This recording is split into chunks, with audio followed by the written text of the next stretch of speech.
Assalamualaikum warahmatullahi wabarakatuh. Alhamdulillahi wahda, wassalatu wassalamu ala rasulillah. Sahabat Ferry Channel rahimakumullah. Pada kesempatan ini kita akan membahas peristiwa besar, peristiwa penting bagi umat Islam, perjalanan malam hari Rasulullah SAW ke Sidratul Muntaha. Baik, yang mana kita tahu bahwa ada peristiwa besar yang dicatat dalam sejarah oleh ulama sejarah. Peristiwa itu dikenal dalam sejarah sebagai peristiwa Isra dan Mi'raj. Para ulama berselisih pendapat tentang kapan terjadinya Isra dan Mi'raj. Sebagian para ulama mengatakan bahwa Isra dan Mi'raj terjadi di bulan Rabiul Awal. Sebagian ulama mengatakan terjadi pada bulan Rajab, dan sebagian lagi mengatakan di bulan Ramadan. Sehingga para ulama juga berselisih pendapat tentang tahunnya. Ada yang mengatakan 1 tahun sebelum hijrah, ada yang mengatakan 6 bulan sebelum hijrah, ada yang mengatakan 3 tahun sebelum hijrah, dan ada juga yang mengatakan 5 tahun sebelum hijrah. Artinya memang ini diperselisihkan.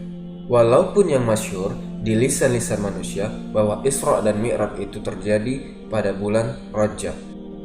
Dan tidak ada satupun Nabi dan Rasul yang pernah di-Isra dan Mi'rajkan Allah kecuali baginda Sayyidina Muhammadin Sallallahu Alaihi Wasallam. Teman-temanku seiman, kita tahu bahwa Isra dan Mi'raj ada penyebabnya, yaitu ketika Nabi Sallallahu Alaihi Wasallam di awal dakwahnya menyampaikan tauhid La ilaha illallah, tidak lepas daripada ujian, tidak lepas daripada halangan orang-orang Quraisy. Terkadang Nabi SAW disakiti oleh mereka, akan tetapi karena di sekitar Nabi SAW ada yang masih sayang dengan Rasul, maka dakwah Nabi SAW walaupun sedikit demi sedikit mulai diterima di kota Mekah. Dan orang-orang itu adalah Abu Thalib dan Khadijah bintu Khuwailid. Tapi ketika kemudian Abu Thalib meninggal dunia, maka mulailah orang-orang Quraisy berani untuk menyakiti Rasul.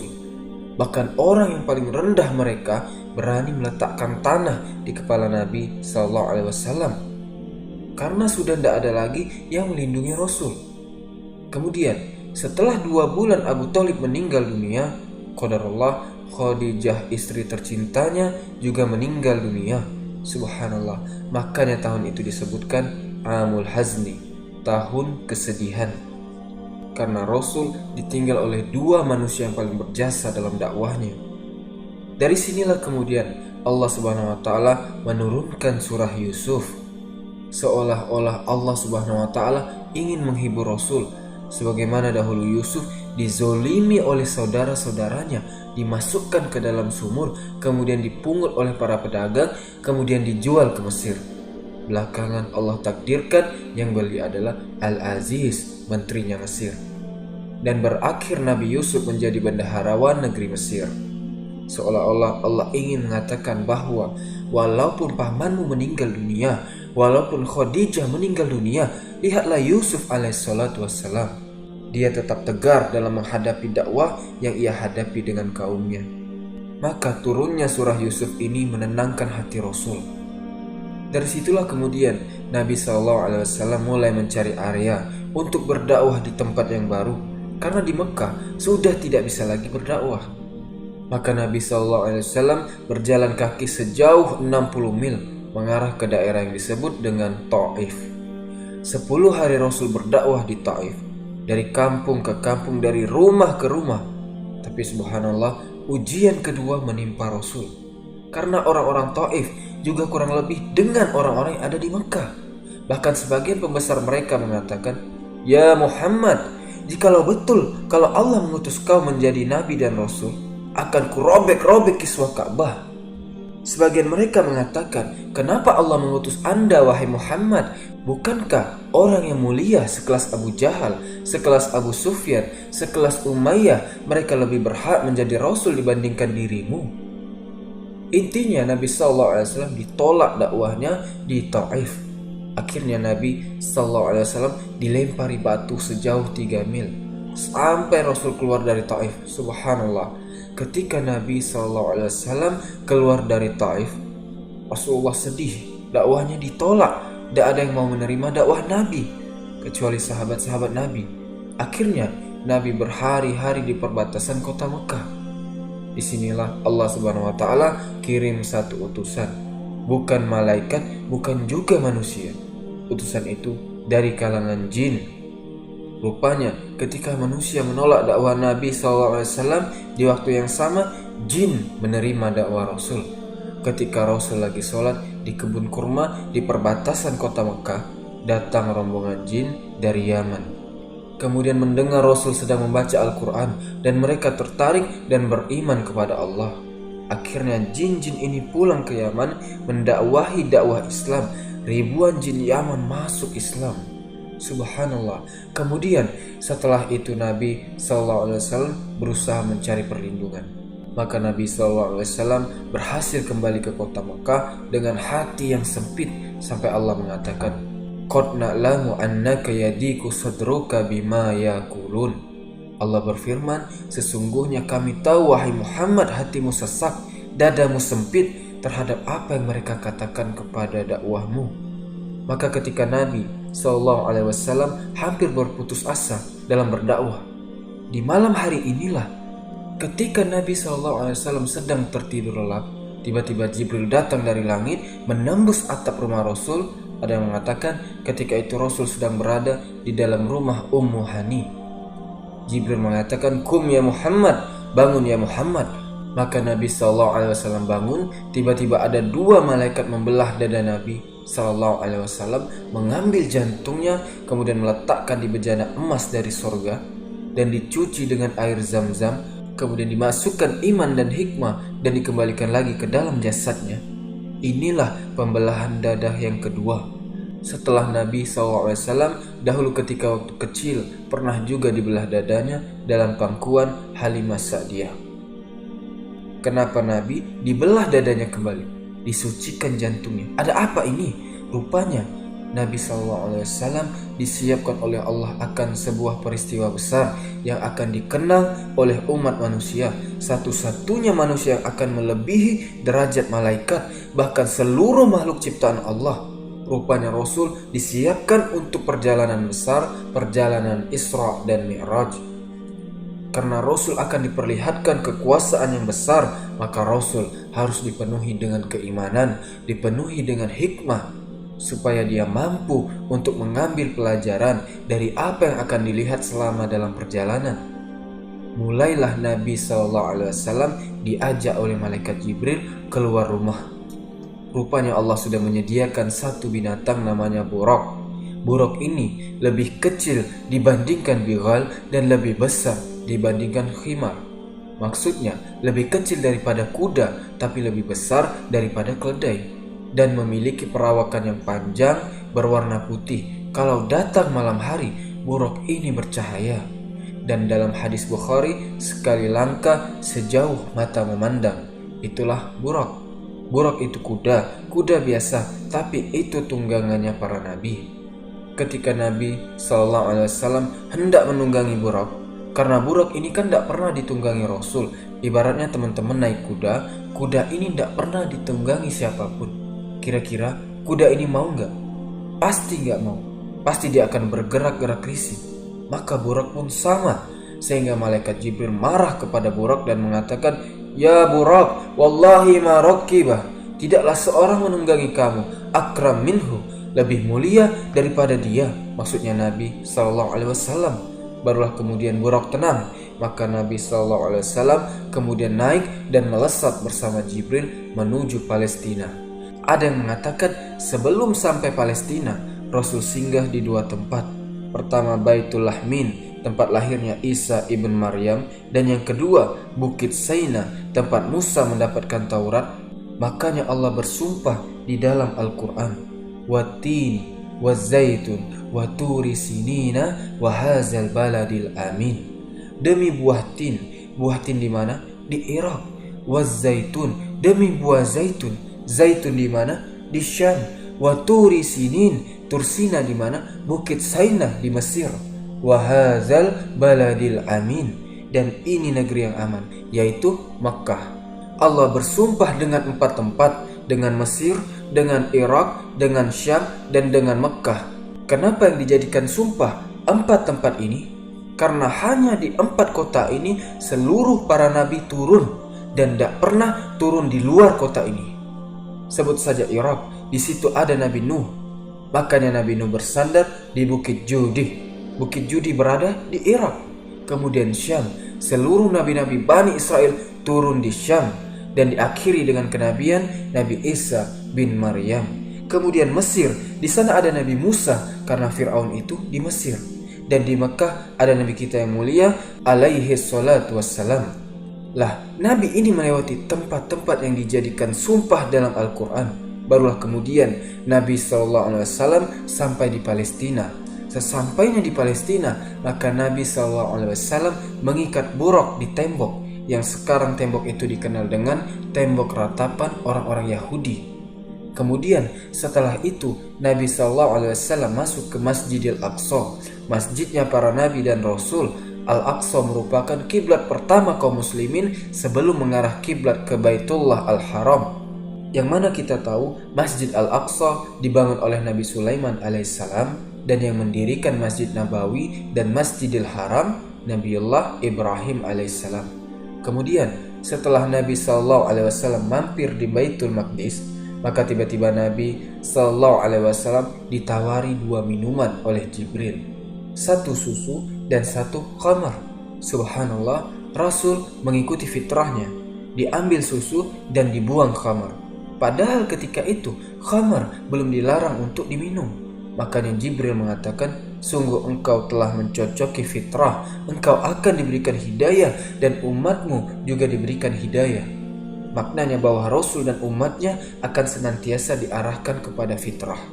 Makanya kemudian setelah Nabi SAW meminum susu, langsung kemudian diangkat ke langit, dan ini peristiwanya sudah berbeda. Ini namanya Mi'raj. Kalau tadi namanya Isra. Isra digambarkan dalam surah Al-Isra, dan Mi'raj digambarkan dalam surah An-Najm dalam Al-Quran. Beda surah.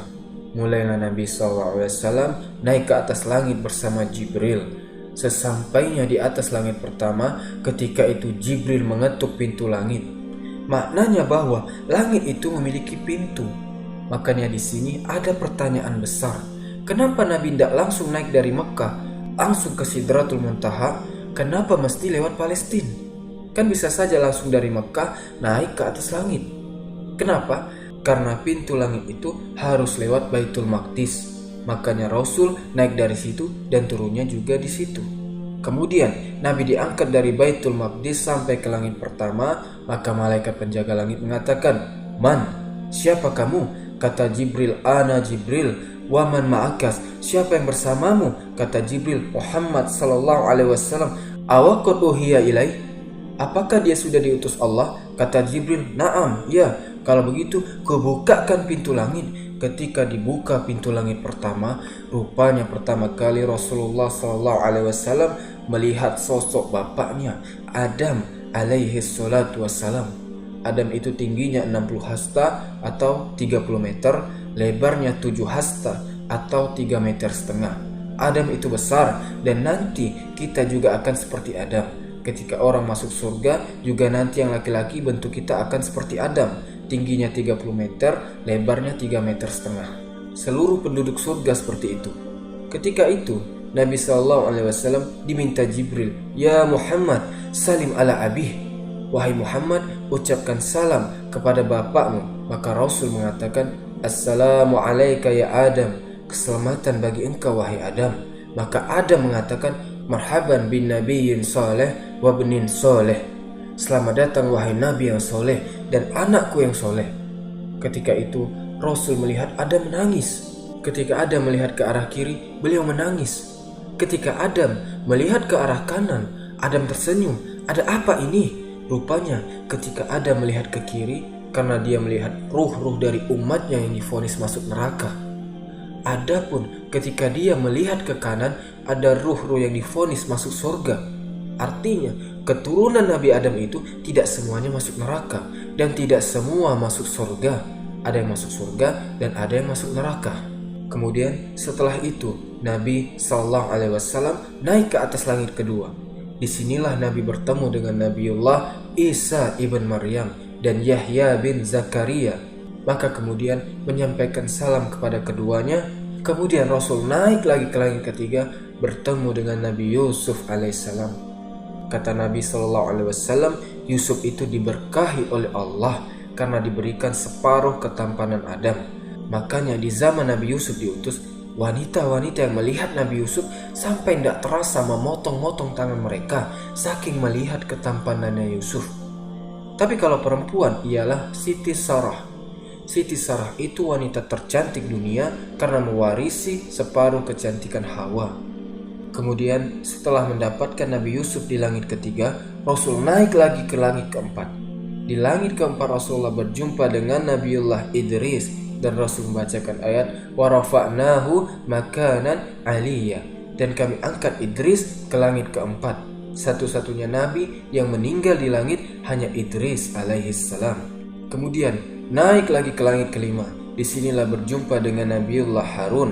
Harun ini dulu bukan nabi sebenarnya. Harun itu orang soleh.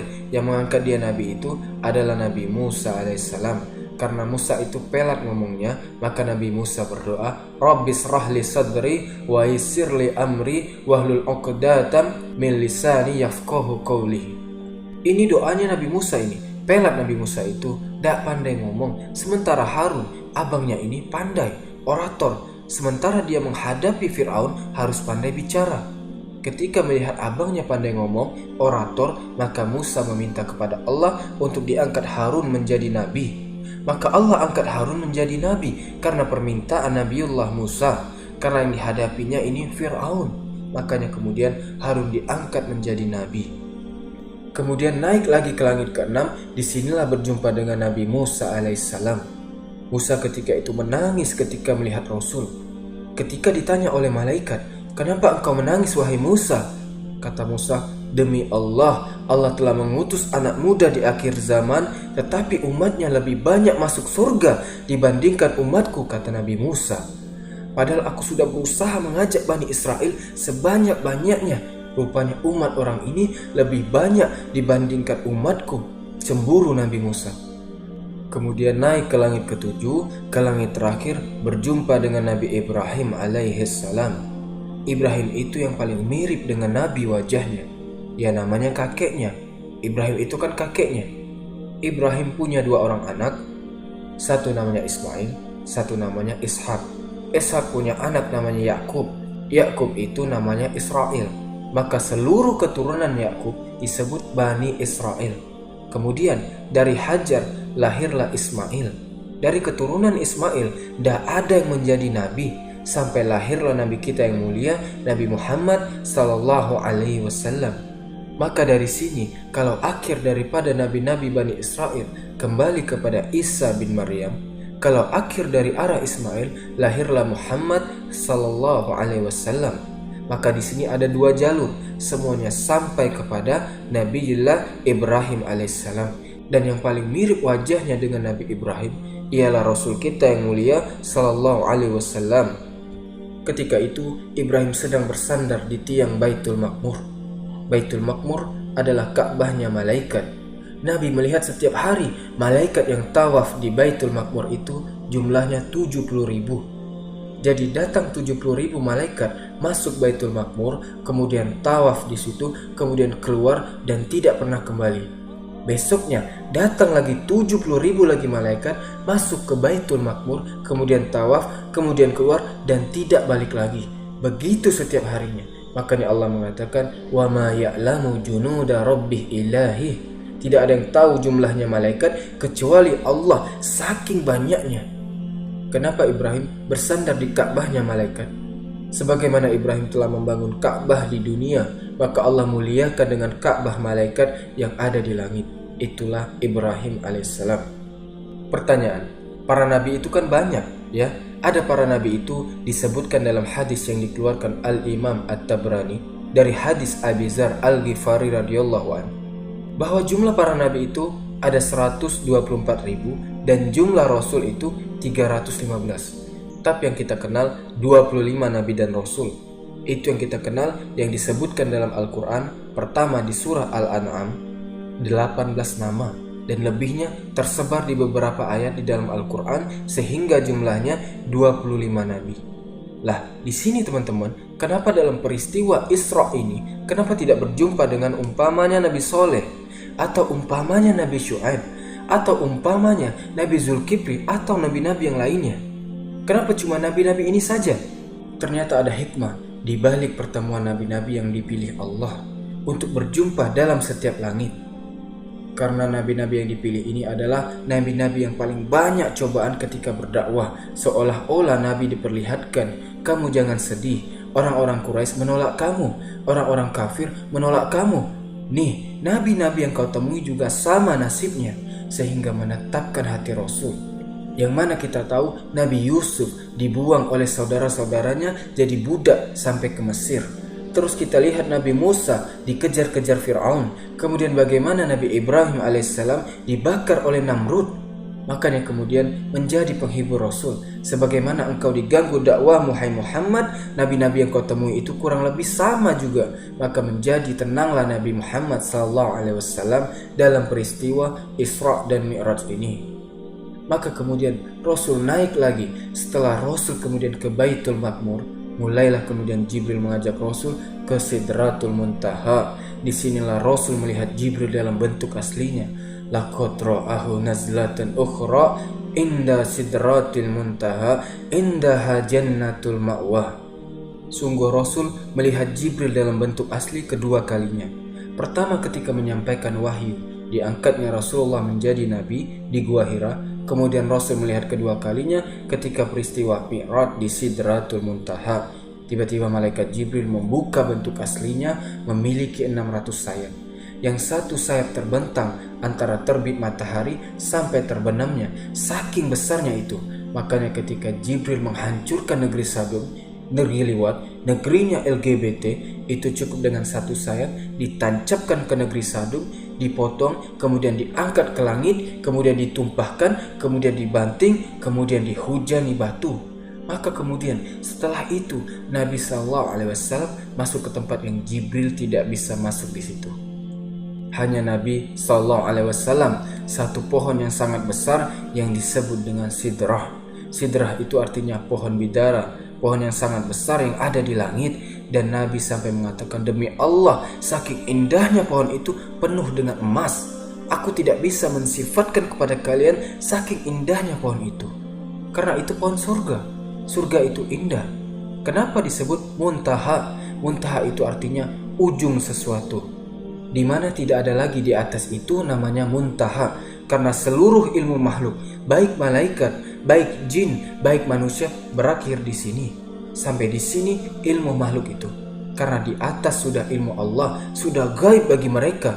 Makanya disebut Sidratul Muntaha. Pohon itu ujung dari seluruh ilmu manusia, ilmu jin, dan ilmu malaikat. Sampai di situ saja, menunjukkan adanya keterbatasan. Kita ini terbatas, tapi Allah ala kulli syai'in qadir.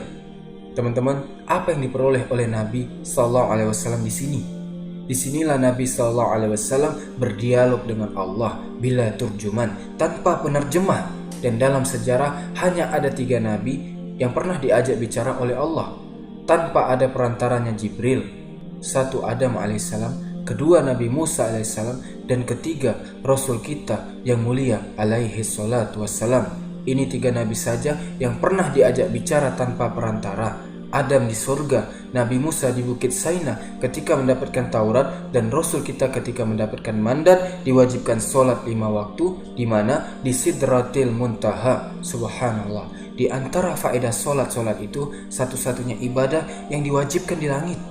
Dan tidak ada satupun ibadah kecuali diwajibkan di bumi. Sholat diwajibkan di langit, kalau ibadah yang lain di bumi. Satu-satunya ibadah yang diwajibkan tanpa perantara adalah sholat. Tapi ibadah yang lain perantara Jibril semua. Jibril datang memberi wahyu, kasih tahu Nabi, Allah perintahkan ini, Allah perintahkan itu. Tapi sholat tidak. Allah perintahkan langsung dan berjumpa dengan Allah di langit. Wajar kalau sholat itu, ibadah sholat itu yang sangat istimewa dalam Islam. Makanya sholat itu adalah ibadah yang pertama dihisab pada hari kiamat. Nabi SAW saking pentingnya bicara sholat, Aisyah radhiyallahu anha menggambarkan kalau datang suara azan, apa kata Aisyah? Seolah-olah Nabi itu lam ya'rifna wa lam na'rifhu. Seolah-olah dia tidak kenal aku pun tidak kenal dia. Tidak peduli, itu maknanya. Jadi kalau datang Allahu Akbar, gak peduli Rasul mau siapa di depannya, mau pejabat, mau siapa, pergi langsung ke masjid. Saking perhatian dengan sholat. Karena suara azan itu bukan suara nyanyian. Jadi itu panggilan Allah, betul-betul Allah yang panggil kita. Kemudian Rasul diberikan oleh-oleh dua selain sholat, yaitu 2 ayat terakhir surah Al-Baqarah. Jadi terakhir surah Al-Baqarah itu diturunkan di langit. Dari ayat 285, Amanar Rasulu bima unzila ilaihi min rabbihi wal mu'minun. Terus sampai akhir ayat itu diturunkan di Sidratil Muntaha, 2 ayat terakhir surah Al-Baqarah. Kemudian yang ketiga, dapat oleh-oleh bahwa Rasul dijanjikan setiap yang meninggal dan tidak menyekutukan Allah maka dijamin masuk surga. Berarti oleh-oleh Rasul ada 3 ya. Pertama sholat, kedua akhir surah Al-Baqarah, dan ketiga dijanjikan setiap umatnya yang tidak melakukan kesyirikan akan dimasukkan ke dalam surga. Ketika itu kemudian Rasul turun. Ketika turun itulah Allah perintahkan seluruh malaikat yang ada di langit, seluruh para nabi yang ada di langit untuk ikut turun bersama Rasul sampai di Baitul Maqdis. Sehingga Nabi SAW melaksanakan sholat menjadi imam dan makmumnya para nabi dan rasul dan serta para malaikat. Subhanallah, seolah-olah kata para ulama di sini ada isyarat dengan mengimaminya Rasul kepada para nabi dan rasul. Maka ini isyarat bahwa agama yang dibawa Rasul akan menjangkau kepada seluruh agama para nabi yang sholat di belakangnya. Maknanya bahwa Islam itu akan menyebar ke seantero dunia dan menjadi sebuah kenyataan. Coba, daerah mana yang tidak ada muslimnya? Karena di sini ada isyarat Rasul mengimami para nabi dan rasul. Makanya Rasul disebut Sayyidul Anbiya wal Mursalin, pemimpinnya para nabi dan rasul, karena dia jadi imam. Dan makmumnya seluruh para nabi dan rasul di Baitul Maqdis, karena Rasul akan menjangkau mereka semuanya. Baru setelah itu Nabi SAW sholat, kemudian pulang kembali menggunakan buraq. Dalam peristiwa ini Nabi SAW diperlihatkan surga dan neraka. Dalam fase perjalanan ke atas itu Rasul diperlihatkan surga dan neraka. Makanya kenapa Nabi itu bisa mensifatkan surga dan bisa mensifatkan neraka, walaupun tidak sedetail yang sesungguhnya. Karena sehebat apapun Rasul mensifati surga, maka surga lebih hebat daripada apa yang disifatkan Nabi. Karena Rasul mengatakan, aku sediakan surga itu untuk hambaku yang soleh. Kenikmatan yang tidak pernah dilihat mata, tidak pernah didengar oleh telinga, bahkan terlintas saja tidak bisa. Rasul masuk ke dalam surga. Pertama Rasul masuk, apa yang dia lihat? Rasul mencium bau yang sangat harum sekali. Nabi bertanya, ini harum siapa? Kata malaikat, ini adalah harumnya Masyitoh. Sudah tahu ceritanya Masyitoh ya? Sudah kita bahas. Sebagaimana bau gosongnya Masyitoh di dunia, maka Allah ganti di akhirat dengan harumnya Masyitoh di surga. Kemudian yang kedua, Rasul mendengar suara terompah. Rasul mengatakan, ini suara terompah siapa ini? Kata malaikat, itu suara terompahnya Bilal bin Rabah. Subhanallah, orangnya belum masuk surga teman-teman, sendalnya sudah di surga. Kalau sendalnya sudah masuk surga, pastinya orangnya juga masuk surga. Di sini maksudnya bahwa kalau sendalnya saja sudah di surga, tentu orangnya akan di surga. Makanya ketika ia selesai Isra Mi'raj, Rasul bertanya kepada Bilal, Bilal, ini sami'tu khaskhasataka fil jannah. Bilal, aku mendengar suara terompahmu di surga. Maza tasna, apa yang kau lakukan? Kata Bilal, wahai Rasul, aku tidak melakukan apapun kecuali aku berwudu dan setelahnya aku jaga sholat 2 rakaat wudu. Itu saja keutamaan Bilal, tapi bisa memasukkan orang ke dalam surga karena dia jaga kesuciannya. Batal wudu lagi. Itulah Bilal bin Rabah. Kemudian Nabi SAW melihat istana yang terbuat dari emas dan perak. Di surga itu masing-masing orang itu mendapatkan 2 istana. Waliman khafa wa qama rabbihi jannatan. Bagi orang yang takut kepada Allah, maka dia akan diberikan 2 istana. satu milik dia, dan satu warisan dari orang kafir yang masuk neraka dan tidak pernah ke surga, diwariskan kepada orang yang beriman. Tilkumul jannah uristumuha. Itulah surga yang diwariskan mereka untuk kalian. Jadi dapat dua surga itu, satu milik sendiri, satu warisan orang kafir yang dikekalkan di dalam neraka. Tetapi bukan satu orang cuma dua, tidak. Bisa punya istana 5, bisa 10, bisa 100, bisa 1000 tergantung amalannya di dunia. Makanya Rasul mengatakan, siapa yang membangun masjid di dunia, Allah bangunkan satu istana di surga. Kalau Anda membangun masjid 10, ya istananya 10, kan begitu. Ataupun hadis yang mengatakan, siapa yang membaca Qul huwallah surah Al-Ikhlas 10 kali dalam sehari, Allah bangunkan istana di surga. Taib. Dan banyak lagi kenikmatan yang dilihat Rasul di surga.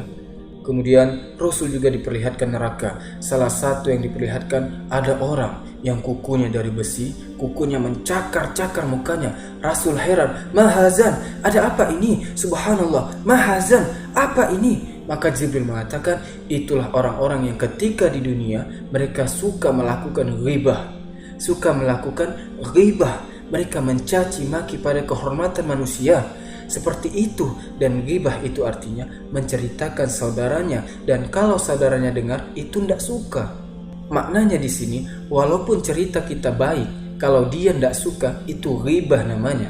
Apalagi kalau kita ceritakan keburukannya, makin ghibah lagi. Ada juga Nabi melihat ada orang yang sedang berenang di air darah.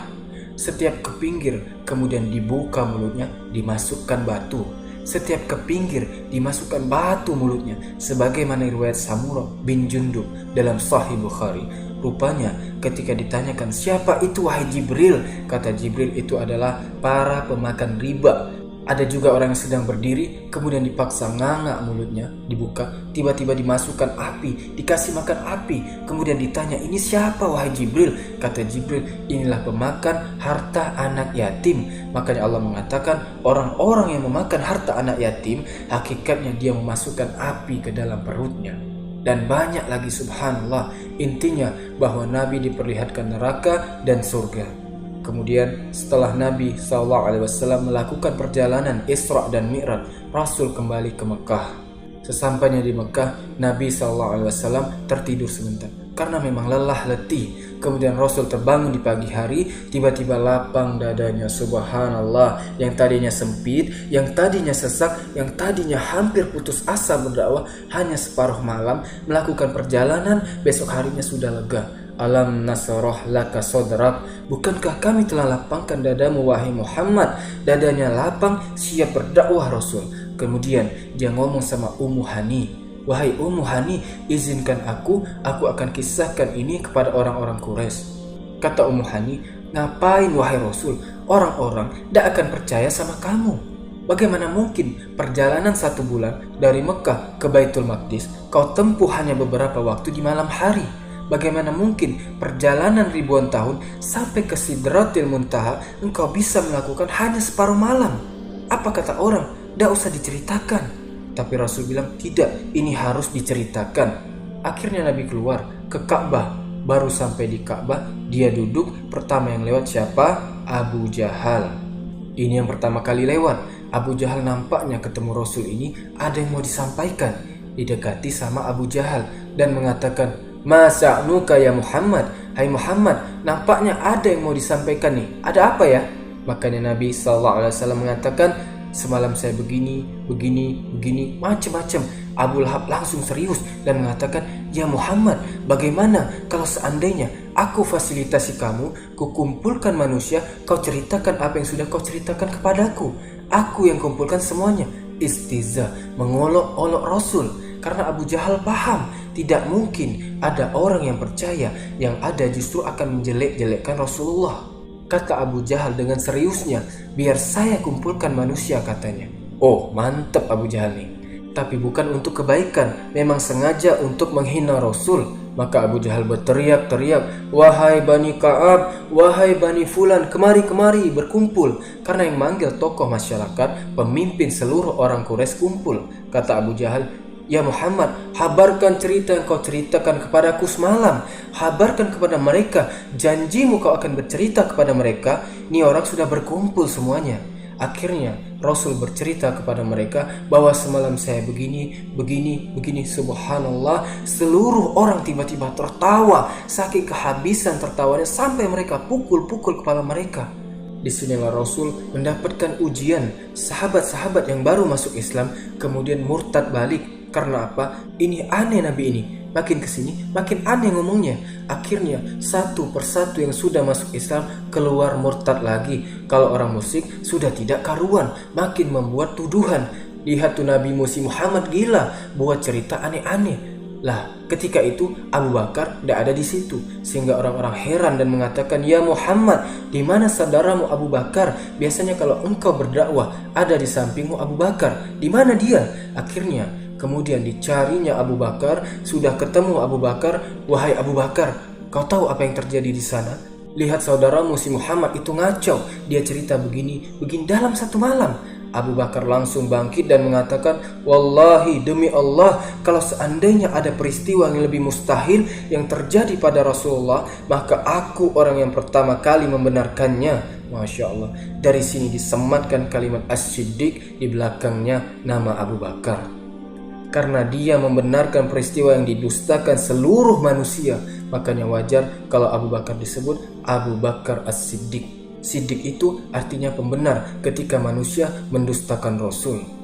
Teman-teman yang dimuliakan Allah Azza wa Jalla, di tahun inilah kemudian orang-orang Madinah, orang-orang Yastrib banyak yang haji ke Mekah. Setelah kejadian Isra Mi'raj ini, rupanya ada 12 dari Yastrib masuk Islam, kemudian menyebarkan dakwah di Yastrib di Madinah. Akhirnya menyebar setelah peristiwa Isra Mi'raj. Maka Allah mengizinkan Rasul untuk hijrah. Maka Rasul memerintahkan seluruh sahabatnya untuk berangkat ke Yastrib, karena sudah mendapatkan tempat yang diizinkan Allah yang ada di Ethiopia. Suruh pulang semua, kita sudah mendapatkan tempat yang aman. Maka seluruh para sahabat akhirnya hijrah setelah peristiwa Isra dan Mi'raj ini. Taib. Dalam peristiwa Isra Mi'raj ini banyak pelajaran yang kalau mungkin kita bisa ungkap gak akan selesai.